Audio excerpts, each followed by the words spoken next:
Like, how do you live when you're in transition? Whether you're between jobs, between houses, between relationships, what does that look like?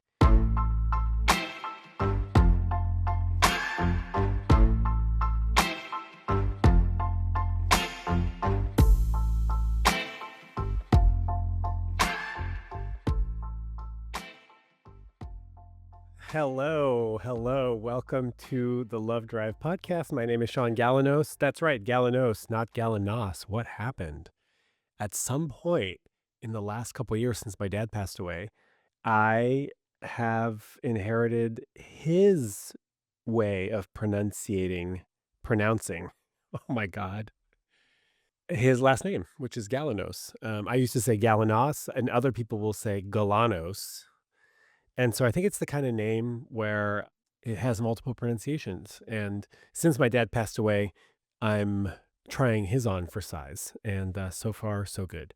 Welcome to this third episode of the Love Drive relaunch. I am currently in a sublet in Berkeley at my friend Alvin's house, and I am currently recording this from the bedroom, which, this isn't the podcast studio that I thought I would have, but it is the podcast studio that I do currently have. And I will say there was some trepidation about getting this podcast up and running again for a whole bunch of reasons that I touched on in our first episode. And also because in my head, I wanted to have a podcast studio that I could host guests at. That's always been a dream of mine, is to have a studio that I could have guests at. And in my ideal world, in my fantasy brain, this podcast was recorded from that studio. But the problem is that I'm in transition. I'm bouncing between sublets, and I'll share a little bit more about that. I do not have a fixed address at this point. There's been a lot of transition and moving around in my life in the last couple years. I actually realized that I've been living out of two bins for the last couple years, and that's challenging. So I wasn't prepared to wait until I had a fixed address to get this dang podcast back up and running, which means that I will be recording these episodes from God knows where. Some of them have already been recorded in Mill Valley, California, Montreal, Quebec, Canada, Berkeley. I'm heading to Thailand in April to celebrate a friend's 50th, which is what happens when you get older. Your friends start turning 50. So I might record some episodes from there. I'm going to do a little jaunt in Europe, maybe Berlin, maybe Paris, maybe who knows. The reality is that I'm not going to have a fixed address until at least June. That's not going to stop me from doing this podcast. Okay. So if you're along for the ride and you're okay with me recording this thing in a freaking closet in a hotel in Bangkok or whatever, let's go. Right now, you're in my bedroom in Berkeley. Okay. Today's episode, a little update on what the hell I've been doing for the last 6 months. And then a discussion on living in transition. Like, how do you live when you're in transition? Whether you're between jobs, between houses, between relationships, what does that look like? Actually, the title of this episode is When Shit Hits the Fan, because I feel like living in transition can be very shitty. It can be very, very difficult to feel comfortable when you just don't know what the hell is going on, right? So we're going to talk a little bit about what do you do when you're feeling self-doubt, when you're feeling low self-confidence. By the way, these are all things that I have been feeling. So I'm really just going to share what I have done when I've felt this way. When to retreat and when to push through, how to build the life that you're proud of. So this is just a pep talk episode for everybody who's not thriving, for everybody who's listening to this from a place of what the hell am I doing? For anybody who is living with a lot of uncertainty. This is for you, because I've been there and I'm kind of there. I'm a little bit on the other side, actually. And it feels really nice, let me tell you. Oh, also, by the way, I guess this is like Virgo season. Like Virgos are going to thrive from this point on, from today. I'm actually recording this on March 11th, but you're listening to this, a week later. But from this point on forward, Virgos are going to thrive, which Thank fucking God, because it has been brutal. It's been brutal. I'm also going to play a couple clips, do a couple Q&As, and read an email. So, okay, great segue. I've been going through it. I have been going through it ever since my dad died in June of 2024. Sorry, 2023. I've been all over the place, physically and emotionally. It's just been really, really challenging. And thank God I've had an apartment in Montreal to call home and a community over there to like welcome me and hold me in their arms because it's just been really, really, really challenging. And that's also why it's been hard for me to launch this podcast because I feel like I'm in such a vulnerable place. And it's just scary to put this out on the internet. And now that my audience has grown a little bit, even more scarier to put it out to even more people. And still, I know it's what I need to do. Like, I still need to show up for you, but also for myself in this way. So, the last 2 years have been a doozy. I'm not going to fill you in on everything that's happened, but let's fast forward to the last 6 months, which is winter time in Montreal and or end of summer, actually, end of summer. Let's rewind to September. September 2025, where I had a short fling, an unexpected romance that was really just a weekend long and then kind of turned into like a little FaceTime thing because it was with someone fantastic who didn't live in Montreal.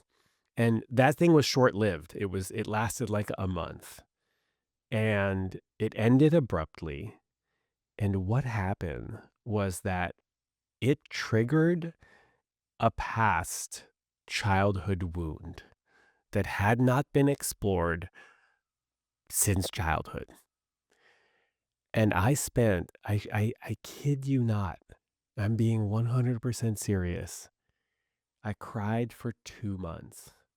Not like straight, not like 24 hours, but like every single day I cried. I felt a wound, a pain, a sadness that I have yet to feel or that I had yet felt. And it was both excruciatingly difficult and sad and hard, but also, god damn, was it beautiful. It was so beautiful that I was able to give myself that space, that time to just feel sad, to like touch this sadness. And some people will say, hey, isn't there like a limit to the amount of sadness that we should be feeling? And I'm not sure there is because I feel like when your body and your soul and your heart is that sad and you are crying, you need to get that stuff out. It needs to come out. Those emotions cannot stay inside. And we try, right? We bottle it up and we compartmentalize because we've got jobs and we've got kids and we've got responsibilities and aging parents and we've got stuff, we've got life that we need to show up for. And sadness is debilitating. It will kind of bring you to your knees. That's kind of what it does. And I was grateful that I didn't have a relationship. I didn't really have a job. I didn't have that many responsibilities. And I was able to just break down and cry and feel so sad for the little Shaun that just has felt abandoned, not necessarily by others, but maybe by myself. Like the little Shaun inside that I, adult Shaun, haven't really been taking care of.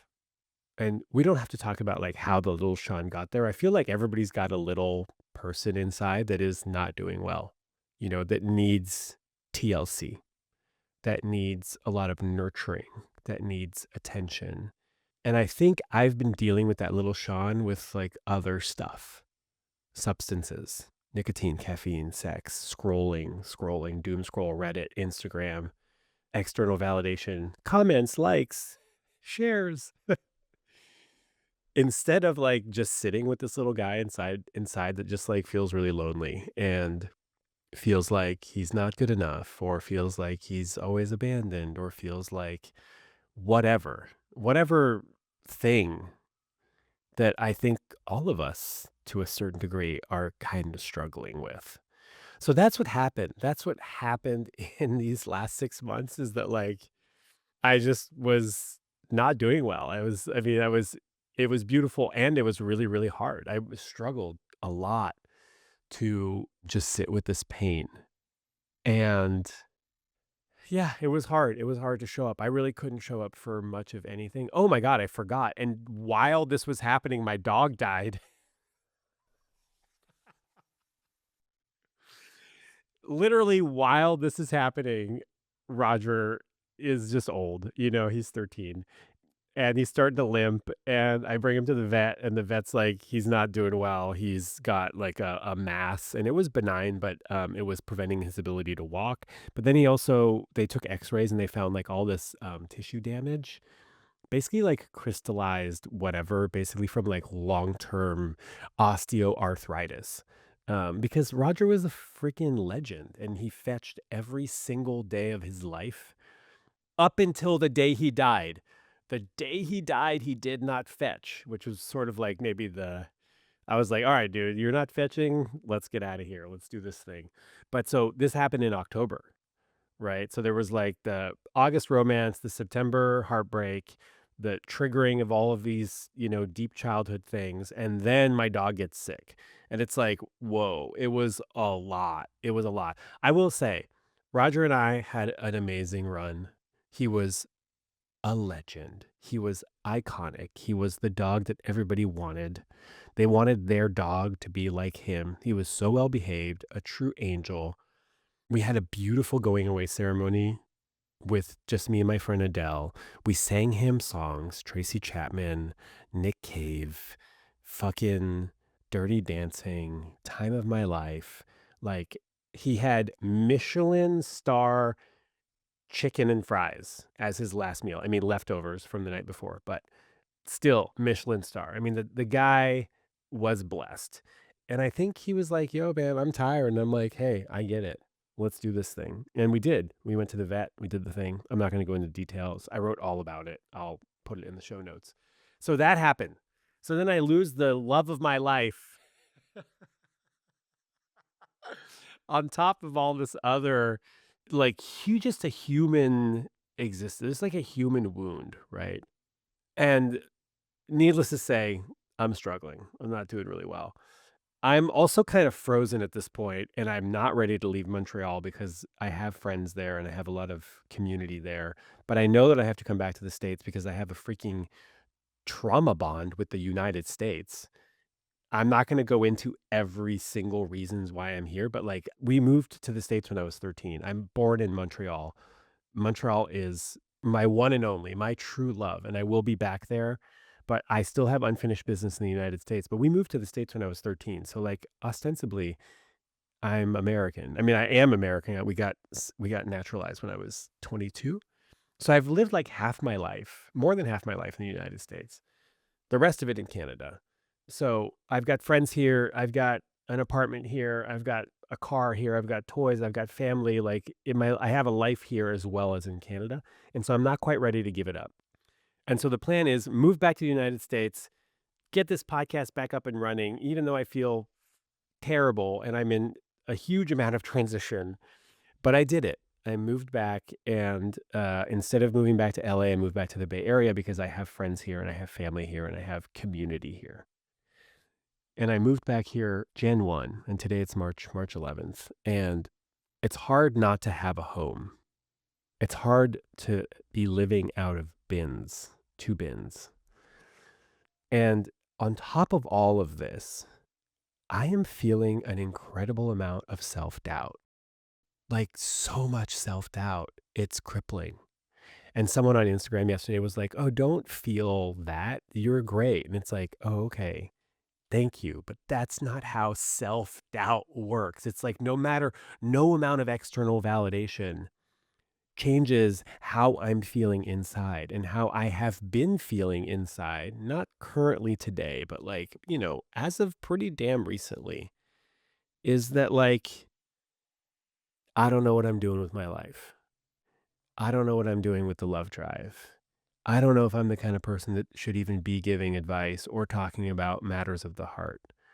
These are sort of like the questions that are coming up. I'm not telling myself that I'm not the kind of person that needs to be doing this work, or you know, that I don't know what I'm doing. I'm just questioning whether I know what I'm doing, or I know what my place in is like in where what my place is in life.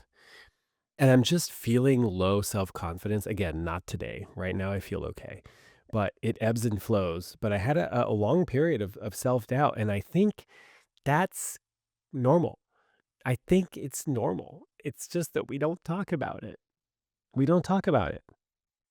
I think there's a lot of people walking around with a lot of doubt. And there's a lot of people walking around looking like they know what they're doing when they don't know what they're doing. And they're scared of being found out. And they feel alone because no one's really talking about the fact that, like, most of us don't know what the fuck we're doing. I got a little tender there thinking about how there are people out there, lots of people who are feeling a lot of self doubt, even though they have gifts, so many gifts that they are actively sharing with the universe. Or maybe they could be sharing it more with the universe, but the self doubt is getting in the way. And that's kind of what happened to me for a little bit. I was just like, wow, I need to sort of recharge. I need to go inward for a little bit. I need to be stuck, feel stuck. We don't give people permission to be stuck, right? It's like we live in a world of like just do it, hyper productivity, thrive, king, thrive. And it's like, no, not thriving, actively struggling. And I'm not even talking about like geopolitically how fucked we all are, or from an environmental perspective how fucked we all are. There's like so many reasons why we should not be okay. Not to mention that society will be like, well, if you're not okay, you need to figure out how to get okay. You cannot walk around not okay. That's not okay. So you need medication. You need therapy. You need to push through it. You need to bottle it up. Probably not you need therapy. Probably more like you need to bottle it up so that you can continue to produce and pretend like you're okay. But I think there's a lot of us that are not okay. And that's okay. It's okay not to be okay. It's okay to be stuck. It's okay to retreat when you need to. It's okay to try to shut the world out and to lick your wounds. That's what dogs do when they're sick. They go and they hide out and they lick their wounds. It's okay to do that. And it's also okay to be like, man, I am kind of sick and tired of this. I'm tired of licking my wounds. Maybe my wounds are good enough, like healed enough, not totally healed enough for me to go out back into the world and see what the hell is going out, what is going on out there, which is what I'm doing right now. I have licked my wounds a little bit and I am putting myself out there again. Something that I've learned recently about not having a fixed place. Like I'm a huge nester. I love a nest. I love my things. I love being cozy and safe. It's like a big thing for me. And I haven't really had that lately. I've just sort of been bopping around and I have had to find how I can feel at home without having my own home. Right? So, like, actually, right now, if you can see, if you're watching this, I'm in my bedroom. That's not my bedroom, it's somebody else's bedroom. And I'm like, I'm going to record this podcast here because it's got a window. And so you can see my face really well. But the background wasn't that interesting. And actually, the room didn't feel that great until I brought two plants in. And I made my bed fluffier. The bed was not fluffy. I made it fluffier. I went to Marshall's yesterday and I bought like just a cheap ass comforter that's like polyester. They call it down alternative. Just call it what it is. It's freaking plastic, but it's fluffy. And I got a new duvet cover and I got extra pillows. And like you could see, the bed is nice. There are plants. This feels nice. It's not my home, but it feels like a homey little place for me. But not only that, Not only in the physical spaces, I actually have to find a way to feel at home inside of me. And I hadn't been feeling that way lately. I've been eating not great. I haven't really been working out that much. And so I signed up for the gym. I'm back at the gym. I'm doing sauna after the workout, which, by the way, guys are kind of gross in saunas. I mean, they're not jerking off or anything, but like, not all of them are sitting on towels. Like yesterday, this is so gross. I'm sorry. But yesterday, I watched this guy sit in the sauna and his penis was resting on the wood. You know, like the towel didn't extend far enough. So his bare penis head was just sitting there. And I'm sure that the sweat is dripping down his body, off his extremity, off his little penis, and just soaking the cedar, you know? And I'm like, I know saunas are just full of sweat, like it's sweat and then it dries. I don't really understand, like, how clean are saunas, really? Like, I'm so sorry for the tangent, but like, I just couldn't help myself. Anyways, I'm starting to find a home inside of me. You know, home is where the heart is. Starting to find a little home inside of me wherever I go. That's it. That's what I got for you. Actually, I do have this line here that says, "Build the life that you're proud of." Right? And it's like building the life that you're proud of is going to require some energy, some resources, some action. And this is different than society saying just do it, get out there and fucking make your dream happen. It's like something a little bit more realistic. It's like, okay, I'm not exactly where I want to be. Maybe it's my relationship status. Maybe it's that I want a relationship. Maybe it's that I want more sex in my life, or maybe it's that I want my career to be a little bit different. I want more responsibility, or I want to actually do something completely different. Or maybe it's I want to live in a different place, a different city, or a different house. Or maybe it's that I want to feel stronger at the gym or leaner. I want to be able to do more pull-ups. Like whatever the thing is, you're going to have to do some amount of work to get to that thing. And that's life. We focus on a couple goals. We make some progress. You know, sometimes it's 2 steps forward, 1 step back. But that's what we're doing. Not a whole revamp of like, this is how I'm going to get from shit hitting the fan to thrive world. You know, like I just don't believe in that. And like that's the problem with social media is that people don't really show you the process. They don't show you how long it takes. They don't show you how hard it is. They just kind of show you the finished thing and go, "Hey, I got from this to this. I got from here to here and this is how I did it." That's great, but that's not realistic for most of us. At least not for me. I don't know. I'll speak from personal experience. Okay, so that's my little pep talk for you today. I've got a couple of Q&As. I actually have a really sweet message. I just want to play this right now. Hi, Shaun. My name's Wendy, and I'm calling from Toronto. And I don't have a question. I'm just really oddly glad that you are back. You were one of the first podcasts I listened to, along with Mark Maron, and he is gone. And now I'm just actually kind of pleased that another kind fella is talking about things honestly. Take care. Bye. Not me crying. Yep, me crying. Thanks, Wendy. That means a lot. That's my hope. Not that I cry, although, yeah, why not? My hope is that I can bring like a different male voice. There are other good male voices out there. I think Mark Maron is one of them. I'm glad. I don't think that he handed me the torch. There was no like Mark Maron to Sean Galanos handoff of the male podcast, but I mean that's a huge compliment, by the way. I mean he's a phenomenal podcaster and over thousands of episodes, and I know was sort of like a fixture in the space. But it feels nice to hear that there's room for me for like a kind, dare I say, sensible, at times misguided, hopefully funny and sassy also male voice in the space because I think, you know, the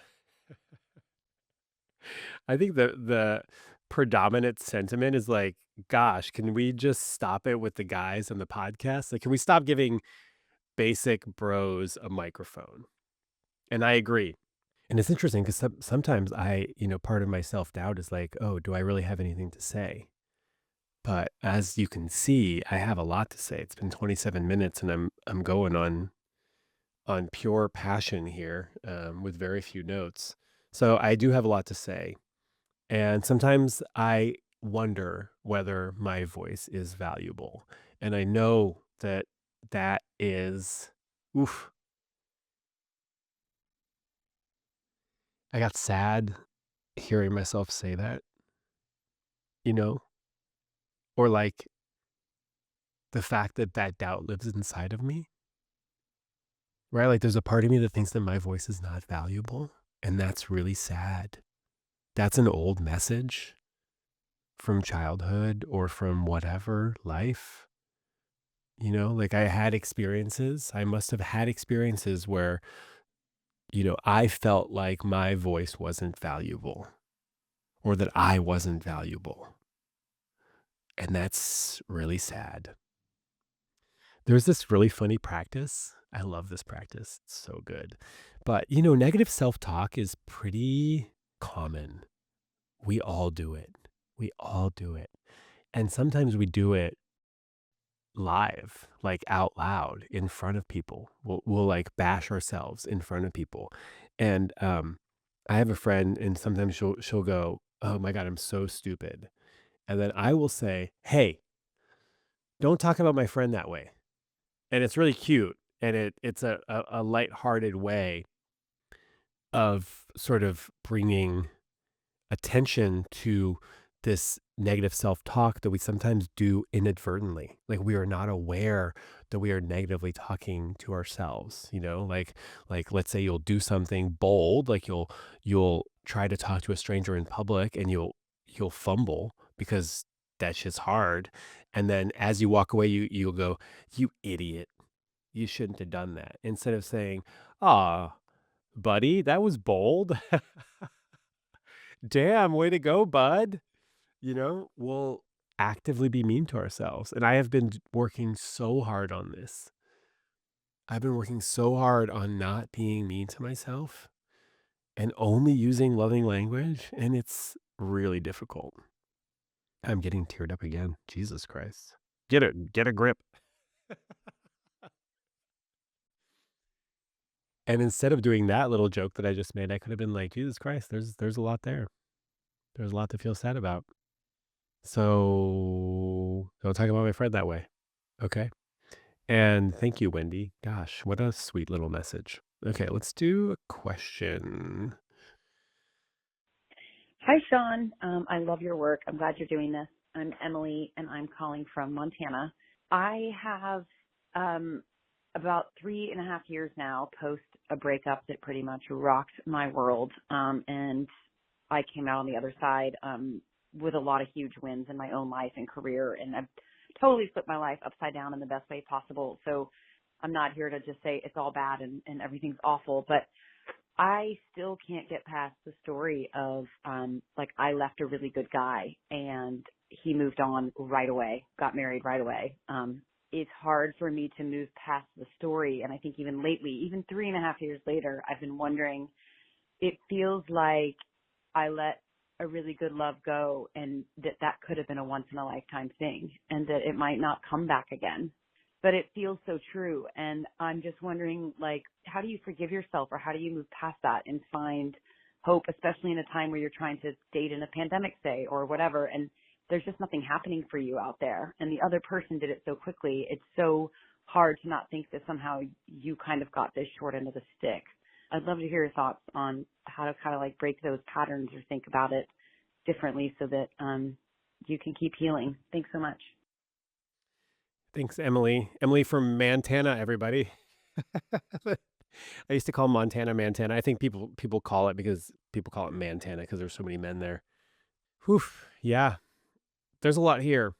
There's a lot here. One thing that I heard, which is kind of interesting, is that like after the breakup, you experience a lot of big wins, right? And maybe those big wins, maybe you wouldn't have experienced them after the like, there was a sort of a glow up after the breakup in a certain way, but not romantically, is one thing that I wanna flag. The second thing is we just don't know how things would have played out. So if you and this guy had stayed together, we have no idea what either of your lives or your relationship would have looked like. It could have been happily ever after, or it could have been kind of a nightmare. Like we just don't know. We don't know if any of the glow up would have happened if you had stayed together.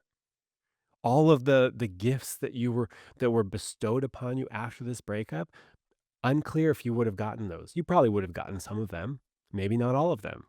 Your life could be, actually would be, markedly different than it is now. Markedly. Markedly? Markedly. So it's like we don't know. We don't know how life pans out when we make different decisions. The other thing that I find really interesting is that the story that you're attached to is I let a good love go, and that love was once in a lifetime. The first part of the story is true. I let a good love go, or like we had good love or something, whatever the story is. That's true. The other part is like a projection, right? It's like, and that love will never happen again. We don't know that. It's so unlikely that that's true. What if these two things were separate? Okay, I have to accept that I let a good love go. I have to grieve the fact that I let a good love go. And my experience is that it is really hard to find a person to have a loving relationship with currently in my life. These are two different things, right? I have to grieve this relationship, and I have to acknowledge that, gosh, things are hard. It's hard for me to find someone to have a similar kind of relationship that I had, right? I don't think there's anything to forgive, right? You're like, how can I forgive myself? What are we forgiving ourselves for? If you broke up with this person, you were doing what you thought was the best thing for you at the time with the information that you had. It's not useful to beat yourself up about, oh, in hindsight, I guess I should have stayed, because we don't even actually know what would have happened if you had stayed in the first place. Maybe it would have been a huge nightmare.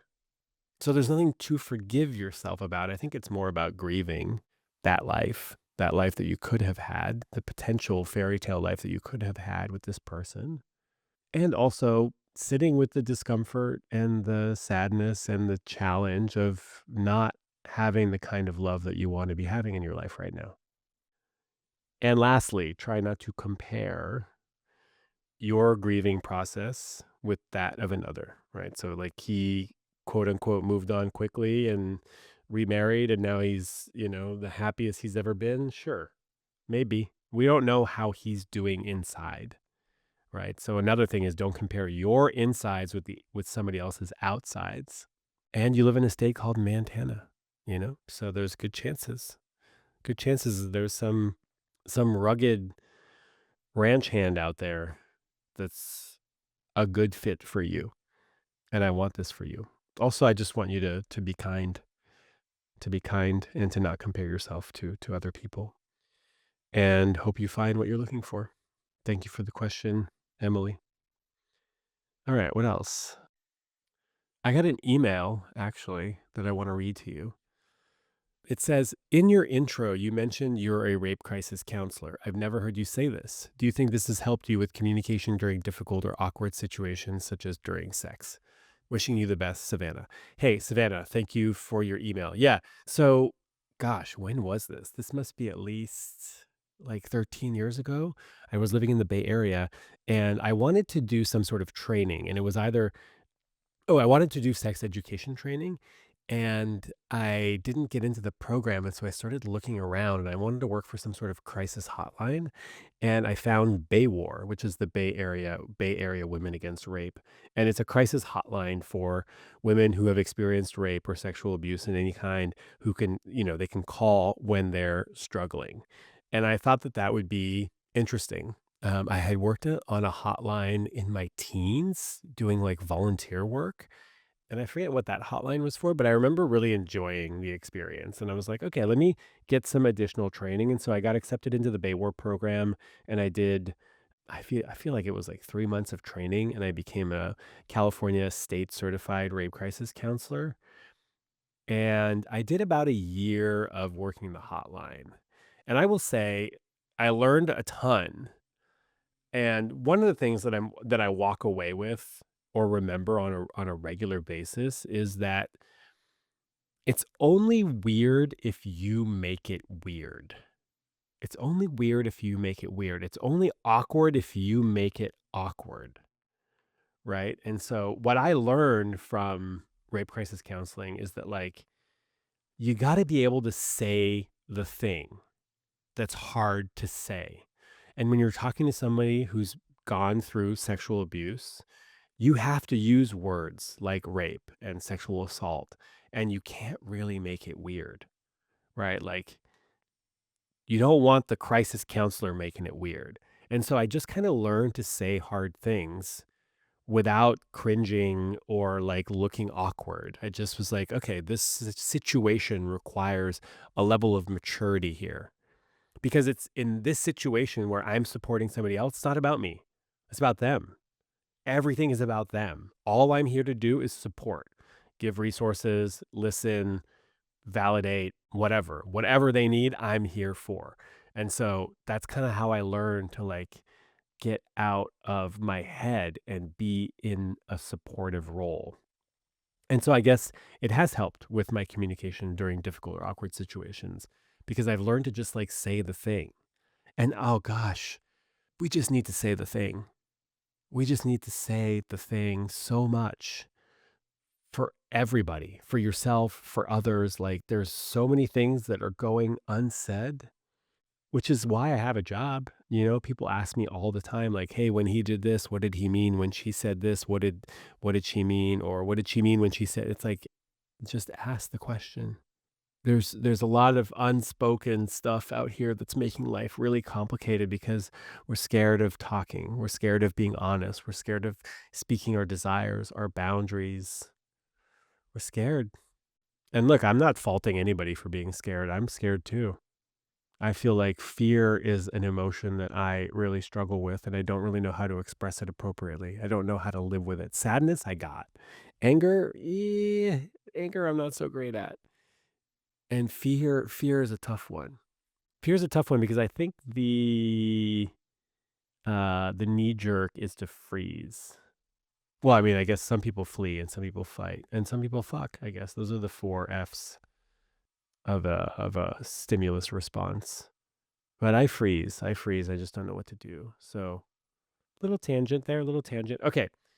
Everybody, thank you so much for being here. I hope you enjoyed this episode. And if you have a question, please send me your questions. 415-494-9559. You could leave me a voicemail or an email. Shaun, nope, not Shaun, podcast at thelovedrive.com. I love hearing from you. By the way, this is my full-time job now. So I need your questions. I need your comments. I need your feedback. I need your criticisms, as long as it's constructive. I need your hate mail. Send it. Leave a comment on Spotify or YouTube. Leave a review. Tell a friend. This coming this this next Thursday, we will be sitting down with Jenny Young, who is a professor of rhetoric, who inadvertently stumbled upon a dating method called the burned haystack dating method, where you burn it all to the ground in order to find your needle. There has been some constructive criticism about this technique. Actually, if you listen to last week's episode with Dan Savage, he talks about his experience not burning the haystack down, and that if he had burned this haystack down, he wouldn't be with his boyfriend and his husband. He has a boyfriend and a husband. So your mileage may vary. Use it with a grain of salt. Take it with a grain of salt, and take what you want and leave the rest. Actually, that's just a good philosophy for life.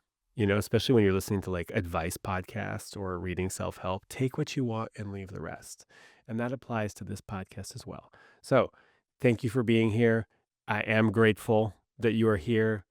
I'm excited for our future, you and I, and the future of this podcast. And as always, have a beautiful week.